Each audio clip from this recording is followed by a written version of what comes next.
옛날 옛적에 임진왜란이 일어나기 한참 전 이야기입니다. 일본에서 우리나라에 사신을 보냈는데 이 사신이 수수께끼를 2가지 가지고 왔습니다. 어떤 수수께끼인고 하니 하나는 그리어 다른 하나는 그림인데 그게 참 묘했습니다. 글은 죽은 나무의 꽃은 20송이요 열매는 100개라는 것이고 그림은 비둘기를 데리고 꽃 앞에 선 노인 뒤에 개가 따르는 형상인 것입니다. 그게 다 무슨 뜻인지 풀어보라는 것입니다. 나라에서 내로라 하는 신하들을 불러 수수께끼를 풀어보라고 했는데 아무도 못 풀었습니다. 당최 무슨 뜻인지 알아야 말이지 말입니다. 날고 긴다는 신하들이 몇 날 며칠 밤을 새워도 풀 수가 없단 말입니다. 그래서 할 수 없이 조정에서 신하를 보내 조선 팔도에 흩어져 다니면서 수수께끼를 풀 인재를 찾기로 했습니다. 예나 지금이나 나라에서는 꼭 급한 일이 생겨야 인재를 찾기 마련입니다. 조정에서 눈썰미가 좋은 한 신하가 인재를 찾으러 이 고을 저 고을 다니다가 하루는 점심참에 길가 주막에 들게 됐었습니다. 다리심도 하고 허기도 면하려고 들어간 것입니다. 들어가니 어른은 없고 그저 10살이 될까 말까한 계집아이가 집을 보고 있었습니다. 밥 한 그릇 청해 먹을 수 있겠느냐? 예, 잠깐만 기다려 주십시오. 계집아이가 부엌에 가서 점심상을 차려오기에 한 상 달게 먹고 나서 잠깐 쉬었다 가려고 마루에 걸터 앉아 있었습니다. 조금 있다가 손님 셋이 와서 또 점심을 청해 먹고 담배를 한 대씩 피우더란 말이지 말입니다. 옛날에는 집집마다 화로가 있었습니다. 화로에 숯불을 담고 재를 덮어놓은 거였습니다. 손님들이 그 화로에 재를 헤치고 불을 당겨 담배를 한 대씩 피우고 갔습니다. 그러고 나서 조금 있으니 주모가 장을 봐왔습니다.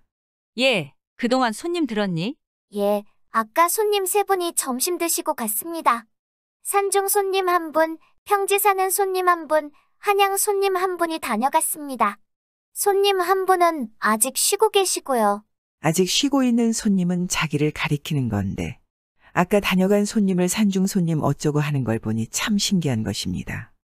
그냥 밥만 먹고 담배 한 대씩 피우고 갔지 어디에 산다는 말 한마디 없었는데 그걸 어찌 아느냐 말입니다. 하도 신통해서 딸아이를 불러다 물어봤습니다. 예, 아가야. 아까 왔다 간 손님들이 어디 사는 사람인지 어찌 알고 그런 말을 하느냐? 예, 담배 피우시는 걸 보면 압니다. 어떻게 안다는 말이지? 첫째 손님은 담뱃불을 당기실 때 화롯불을 험하게 헤쳐놓고 재를 다시 모으지 않았습니다. 나무가 흔한 곳에 살지 않고는 그러지 못하지요. 그래서 산중에 산다는 걸 알았습니다. 둘째 손님은 어떻게 알게 된 거지? 둘째 손님은 화롯불을 모아 다독다독 두드렸지요. 그걸 보면 나무가 귀한 곳에 사는 분이라는 걸 알 수 있습니다. 평지 마을에는 나무가 귀하지 않습니까? 점점 더 그럴듯하단 말입니다. 옳거니. 그럼 셋째 손님은 어떻게 안 거지? 셋째 손님은 화롯불을 흐트러뜨리지 않고 점잖게 살짝 헤치고 불을 당겼습니다. 한양 손님들이 다들 그러지요. 선비가 고개를 끄덕끄덕 감탄을 하고 또 물어봤습니다. 그럼 나는 어디 사는지 알겠느냐? 어디 사시는지는 모르겠으나 글을 매우 많이 쓰는 선비인 줄은 알겠습니다. 어떻게 내가 글을 많이 쓰는 선비인 줄 알았지? 차림이 남로 하나 소매 끝에 먹물대가 묻은 것을 보면 압니다. 선비가 무릎을 탁 치고 아주 크게 감탄했습니다. 뭐 인재가 따로 있나? 이만하면 인재라 할 만하지. 이만한 아이라면 혹 수수께끼를 풀지도 모르겠다 싶어서 가지고 온 글과 그림을 꺼내 턱 펴놓고 물어봤습니다. 예, 이것 좀 받아오. 이게 무슨 뜻인지 알겠느냐? 아이가 가만히 그를 들여다보더니 뭐 오래 생각할 것도 없이 이건 곶감입니다. 하거든 듣고 보니 아이의 말이 맞는 것입니다. 죽은 나무의 꽃은 20송이여 열매는 100개라. 곶감은 꼬치에 꿰어 말리니 곧 죽은 나무에 열린 열매여. 곶감 10개를 한 줄로 꿰면 앞뒤에 꽃무늬를 하나씩 새겨 넣으니 10줄이면 꽃이 20송이 아닌가. 곶감 10줄이면 열매가 100개인 것은 삼척동자도 알 테고. 이번에는 그림을 가만히 들여다보더니 81살 노인이 새봄에 꽃이 피는 걸 보고 죽은 아내를 생각하며 한탄하고 있군요. 그건 어째서 그러냐? 아이가 다시 설명해 주었습니다. 비둘기는 구구하고 우니까 구구는 80일, 81살인 걸 알게 되었고 뒤에 개가 따르는 걸 보니 노인이 혀를 찼음을 알았습니다. 개는 혀를 끌끌 차서 부르지 않습니까? 혀를 찬다 함은 곧 한탄하는 것인데 꽃을 보고 한탄했으니 새봄에 다시 피는 꽃을 보고 한탄한 것입니다. 꽃은 죽었다가도 다시 살아나는데 사람은 어찌 한 번 가면 다시 올 줄 모르는 것이 하는 뜻이니 그림 속의 노인이 아내를 여의었음을 알았습니다. 이래서 수수께끼가 다 풀어졌습니다. 이 신하가 좋아라 하고 한양으로 올라와서 조정에 고하니 조정에서는 수수께끼 답을 적어 일본 사신에게 주어 보냈습니다. 일본에서는 그 답을 턱 받아보고 조선에 이런 인재가 있는 동안에는 함부로 칠 수 없다고 판단했습니다. 그래서 본래 조선을 치려던 마음을 바꿨다는 겁니다. 그래서 못 쳐들어왔습니다. 그런데 그 뒤에 한 번 더 일본에서 어려운 수수께끼를 보내온 걸 못 맞춰서 임진왜란이 일어났습니다. 그때는 수수께끼를 풀려고 주막을 찾아가니까 주막이고 사람이고 모두 깜쪽같이 사라져 있는 것입니다. 수수께끼를 못 풀자 일본이 얕잡아보고 쳐들어왔다는 것입니다. 그래서 임진왜란이 시작했다는 이야기가 전해집니다.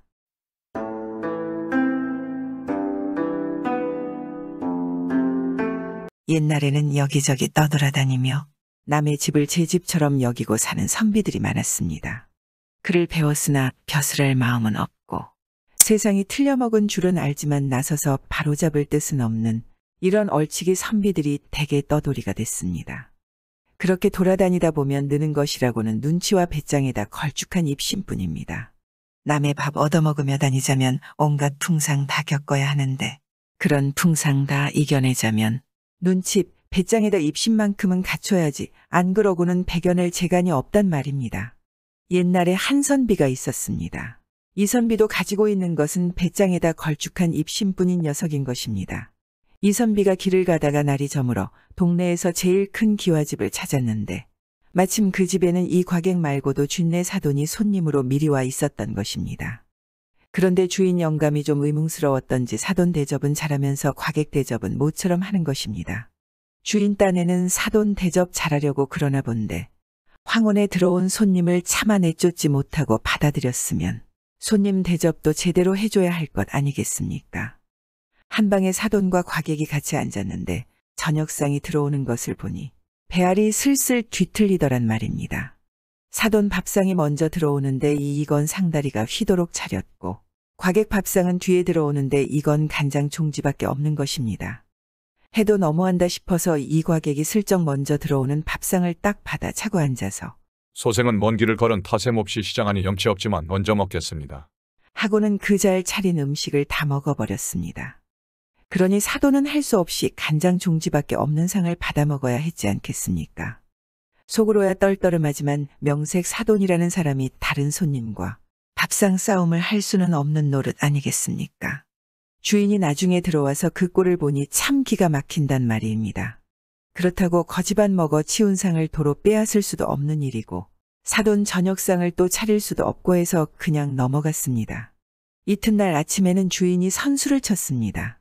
이번에는 간장 종지밖에 없는 과객상을 미리 들여보내고 잘 차린 사돈상을 나중에 들여보낸 것입니다. 그러니까 이놈의 과객이 잔뜩 점잔을 빼면서 어쩌녁에는 소생이 몹시 시장하여 그만 신뢰를 범했으니 오늘은 손님께서 먼저 드십시오. 하고 자기 상을 사돈 앞으로 밀어놓는단 말입니다. 사돈은 이번에도 떨떠름하기 짝이 없지만 그걸 가지고 이건 내 상이 아니오 할 수도 없어서 그냥 받아먹었습니다. 과객은 나중에 들어온 상을 끌어당겨 놓고 또 포식을 했습니다. 나중에 주인이 들어와 그 꼴을 보니 화가 머리끝까지 치미는 것입니다. 저놈이 남의 집 사돈 대접을 다 망쳐놓는구나 싶어서 부하가 치미는데 그렇다고 맞대놓고 화를 낼 수 없는 노릇이란 말입니다. 양반 체면이라는 게 있으니까 말입니다. 그래서 할 수 없이 방을 나가면서 혼잣말로 에이티 이놈의 집구석을 아예 헐어버리든지 해야지. 이거야 원. 하고 역정을 냈습니다. 그러거나 말거나 과객은 아침상도 잘 먹고 나서 들매끈을 조이고 나서면서 머슴더러 도끼를 갖다 달랬습니다. 주인은 저 지긋지긋한 놈이 이제 나가니까 속이 다 시원하다고 생각하고 있는데 갑자기 도끼를 가져다 달라니까 어안이 벙벙해서 아, 도끼는 뭐에 쓰려고 그러? 하고 물었습니다. 그랬더니 과객이 한다는 말이 이 댁에서 잘 차린 밥을 두 끼나 얻어먹고 어찌 그냥 가겠어? 수중에 돈이 없으니 이 댁 일이나 거들어드리고 가야겠는데 아까 들으니 주인장께서 이 집을 헐어버린다 하시기에 밥값으로 기둥이라도 한 짝 찍어드리려고 그럽니다. 이러는 겁니다. 그러고 나서 양손에 침을 퇴퇴 바르고 도끼자루를 거머쥐는데요. 어떻게 하겠습니까? 그냥 두었다가는 정말로 기둥을 찍을 기세거든 말입니다. 주인이 그저 잘못했노라고 손이 발이 되도록 빌고 나서야 과객이 도끼를 내려놓았습니다.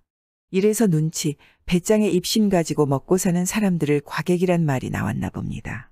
과객도 잘못이 크지만 대놓고 차별하는 양반도 잘못이지 않겠습니까? 요즘에도 차별이 곳곳에 있습니다. 나도 살면서 누군가를 차별했는지 한번 생각해 볼 일입니다. 구독은 공짜입니다.